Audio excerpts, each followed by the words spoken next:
नमस्कार, मी कपिल. माझ्यासोबत आहेत प्रभाकर दादा. दादा, खूप खूप स्वागत तुमचं. नमस्कार. सगळ्यात महत्त्वाचं एक नवीन नाटक येतं आहे, अबब विठोबा बोलू लागला. याच्या आधी आलेलं आहे. लक्षाबाबांनी तो रोल केला होता आणि पुन्हा एकदा नव्या संचात ते नाटक प्रेक्षकांसमोर येतं आहे. तर जेव्हा ही संहिता तुमच्याकडे आली तर तुमची रिॲक्शन काय होती? मुळात कसं आहे की मला जेव्हा प्रशांत गिरकरनी ह्या नाटकाकडे विचारलं, मी तर अनेक वर्ष दरवर्षी माझं एखादं नाटक कमर्शियल असतंच. मी बालनाट्य कधी केलं नव्हतं आणि मला जेव्हा प्रशांत गिरकरनी विचारलं की अबब विठोबा बोलू लागला, आपण बालनाट्य करतो, तू काम करशील का? तर मी पटकन हो म्हणालो की हे फार 30 वर्षापूर्वी हे नाटक आलं होतं आणि हजारोच्या वरती ह्या नाटकाचे प्रयोग झाले होते आणि ह्या नाटकामध्ये अनेक दिग्गज कलाकारांनी कामं केली आहेत. म्हणजे तुम्हाला लक्ष्मीन बेर्डे असतील, विनोद हडप असतील, असे अनेक दिग्गज कलाकार. म्हणजे मी बऱ्याच एक संजीव वडावकर म्हणून दिग्दर्शक बायको असून शेजारीचे, तेही ह्या नाटकात होते. तर मी त्यांच्यासोबत जवळजवळ 5 व्यावसायिक नाटकात कामं केली आहेत. ते दिग्दर्शक होते मला.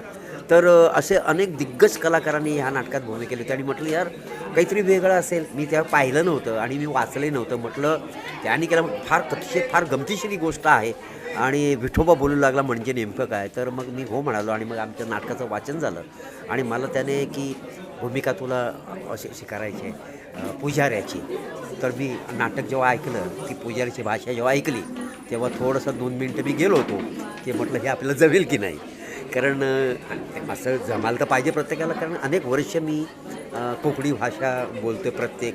आणि मला जेवढ्या ऑफर आल्या म्हणजे सिनेमा असेल, वेबसिरीज असेल किंवा नाटक असेल आणि असं, तर तू कोकणीच बोलायचं हा मला नेहमी आग्रह असायचा. तर मला काहीतरी हे वेगळं करायला मिळालं होतं आणि मिळतं आहे म्हणून मी पटकन होऊन टाकलं. सगळ्यात महत्त्वाचा 30 वर्षाचा कालावधी लोटला आहे. 30 वर्षापूर्वी प्रेक्षकांची आवड निवड वेगळी होती. 30 वर्षात आता खूप बदल झाला आहे. टेक्नॉलॉजी नवीन आली आहे. तर काही फेरबदल करण्यात आले आहेत का मूळ संहितेत? हो, मूळ संहित म्हणजे नाटकामध्ये काय फार बदल केला नाही, पण आत्ताच्या टायमिंगनुसार तेव्हा कसं 3 अंकी बऱ्यापैकी लोक नाटक बघत असतात. आता ते 2 अंकी करण्यात आलं आहे, कारण आता तेवढा वेळ पण नसतो. 2 तासात एक नाटक संपलं की प्रेक्षकांनाही बरं पडतं.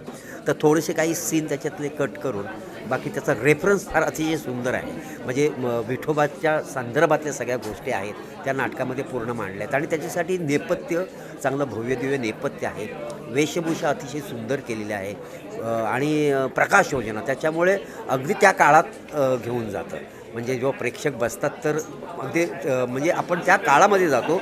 ज्या वर्षी ते 300-350 वर्षापूर्वीचा इतिहास दाखवला त्या मंदिराचा, ते आपल्याला हुबेहूब दिसतं आणि त्याच्यामुळे फार ते भावतं नाटक ते त्या आतमध्ये. सगळ्यात महत्त्वाचं जर का आपण आता बघितलं की अगदी 4थी-5वीच्या मुलांकडे पण मोबाईल असतो. मोबाईलमधून डोकं काढत नाही आणि बऱ्याचदा पेपरात पण मध्यंतरी बऱ्याच अशा संदर्भातील बातम्या होत्या की मोबाईलमुळे अनेक मुलांचं काही नुकसान झालं आहे.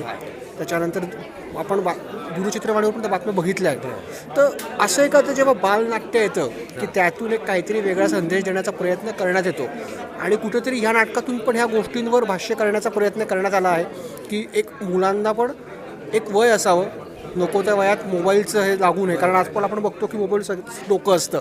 तर पालकांवर याचा परिणाम होईल का हे नाटक बघितल्यानंतर? पालकांवर परिणाम म्हणजे ह्यातली एक गोष्ट सांगतो की तो जो बंडू नावाचं एक पात्र आहे याच्यामध्ये, तो मंदिरात नेहमी येत असतो आणि तो देवाला सांगतो की देवा मला पास कर, मी तुला 4 आण्याचे पेढे ठेवेन. आणि मग जे नाटक घडतं ते तुम्हाला बघायला मिळलं. म्हणजे मला असं म्हणायचं आहे की ती श्रद्धा आहे देवावरची. हे बघा, म्हणजे देव देतो की नाही देतो हे आपल्याला माहिती नाही आहे. आपण आज कुठे अडकलो आहे? आपण मोबाईलमध्ये अडकलो आहे. आपण त्या संस्कृतीत जातच नाही आहे. म्हणून पालकांनी आपल्या मुलांना का आणावं?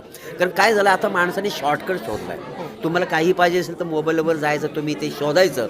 पण आपली जी खरी संस्कृती आहे ती अनुभवा. आज बालनाट्याला म्हणा किंवा कमर्शियल नाटकाला थोडासा प्रेक्षक वर्ग कमी झाला, तर मी सांगायचं माध्यम आहे की लहान मुलांकडे सतत मोबाईल असतो. त्या मोबाईलमध्ये जर तुम्हाला बाहेर काढत असेल ना, तर खरंच आपली संस्कृती दाखवा, आपली परंपरा दाखवा. आम्ही दरवर्षी म्हणजे मला एक मुद्दाम नमूद करायचं की कोकणामध्ये गणपती असतो, होळी असते. मी माझ्या मुलांना का घेऊन जातो माहिती आहे का?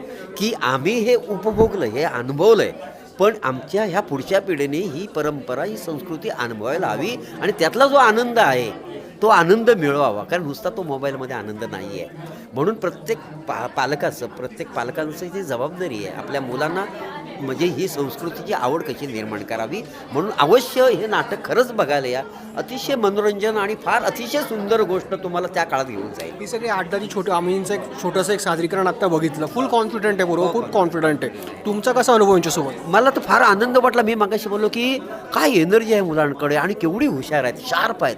अख्खं नाटक 2 तासाचं नाटक बोलतात अख्खीच्या अख्खी आणि इतकं शार्प पाठ आणि तेवढाच अभ्यास पण करतात. आत्ताच परीक्षा संपते, परत आता नव्याने आमचे प्रयोग सुरू होत आहेत. म्हणजे त्या मुलांमध्ये उत्साह केवढा आहे ह्याचा फार आनंद वाटतो. चलो थँक्यू सो मच. प्रयोगाच्या तुझी भेटूच आपण. खूप खूप शुभेच्छा. थँक्यू.